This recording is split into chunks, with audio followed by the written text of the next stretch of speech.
Well, to get started, the surgeons aren't the enemies in the room. The Tampa Bay Lightning are the enemies for both Toronto and New York. Right. At least that's how I feel. So I'm Stephen Fremes from the University of Toronto. I'm thrilled to be here. Thankful for the invitation. I'll be talking about the case for CABG for left main revascularization. These are my disclosures. These are my other disclosures. And also, I am a cardiac surgeon like Mario. I'm now going to present the American Revascularization Guidelines as they pertain to left main revascularization. So for CABG, it received a Class 1 recommendation, and this was for survival against medical therapy, and PCI a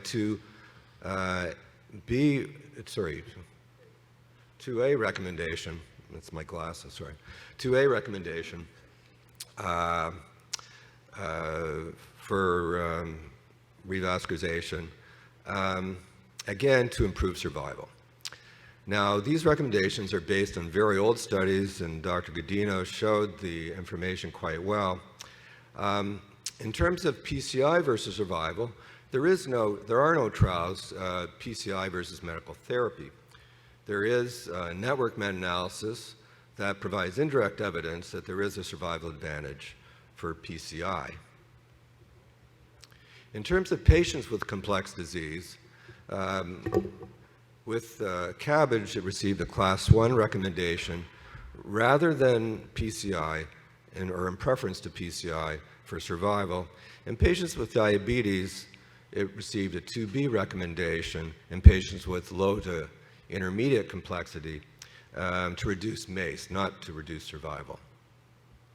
Now, as was said earlier, the syntax score was downgraded. In part, this is because many institutions do not use the syntax score, and when it is used, often the peripheral or local readings are different than the core lab readings. However, we all know that features of coronary complexity are extremely important in terms of individual patient decision making, and so that is included, and it's shown here. This data has been presented quite a bit.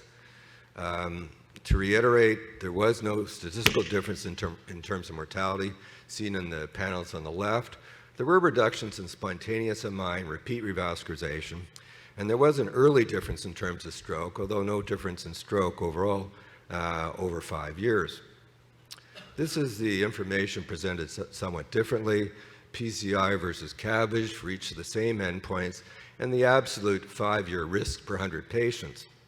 And with PCI, there would be approximately 1 more death at 5 years, 3 more spontaneous MIs, no difference in stroke, and 7 patients who undergo repeat revascularization. Again, there were no significant treatment effect modifiers except for acute coronary syndrome, in which CABG was preferred in patients with stable ischemic heart disease. I would think this should be considered hypothesis generating, as there was no overall benefit in terms of mortality between the two groups. There is controversy in terms of periopera MI. There have been 2 large cohort studies in cardiac surgical patients that do look at the effects of biomarkers and early and late outcomes. This is from the European Heart Journal. In the panel on the left is peak troponin after coronary surgery. And the median peak troponin is 70 times the upper limit of normal. On the right side is the association of MI determined either by the universal definition, by the ARC definition, or by ECG criteria. And for each of those, there was increased hazard in terms of MACE, as well as mortality, but not according to the SKY definition. Dr. Stone talked about the early physical recovery, and it's certainly much better in patients who undergo PCI than CABG. And again, he pointed out to the similar, substantial, and durable improvement in symptoms achieved by both modes of revascularization. I'm now going to show some population data from the province of Ontario. This has been presented, it's under review. But the reason I'm showing it is to see whether patients who do undergo PCI are well represented in the randomized trials. So the total cohort of patients is 31,000, approximately 25,000 patients who had CABG, 6,000 had PCI. I want you to focus on the first exiting box, and these are the patients who were excluded. There were large numbers of patients excluded with STEMI, prior cardiac surgery, recent PCI, and dementia or cognitive dysfunction. So in other words, most of the patients who have PCI in real-world practice are not represented in the RCTs. Now these are the PCI patients after exclusions but before matching. And still, they're quite different than the patients seen in the randomized trials. They're older, the mean age is older than 70, and the degree or extent of coronary disease is much greater than the patients who are represented in the randomized trials. I'm going to briefly present some slides about FAME3. Left main patients were not included in FAME3, but it is the most recent comparative study, and I want to show it to show what modern results in CABG are like, and that the benefits or the safety of PCI and CABG have improved lately. So at 1 year, MACE was higher in PCI than CABG, and death, MI, and repeat revascularization were higher. In other words, that delayed effect that you see with CABG patients having to wait 1 to 2 years before there's a benefit was not seen here.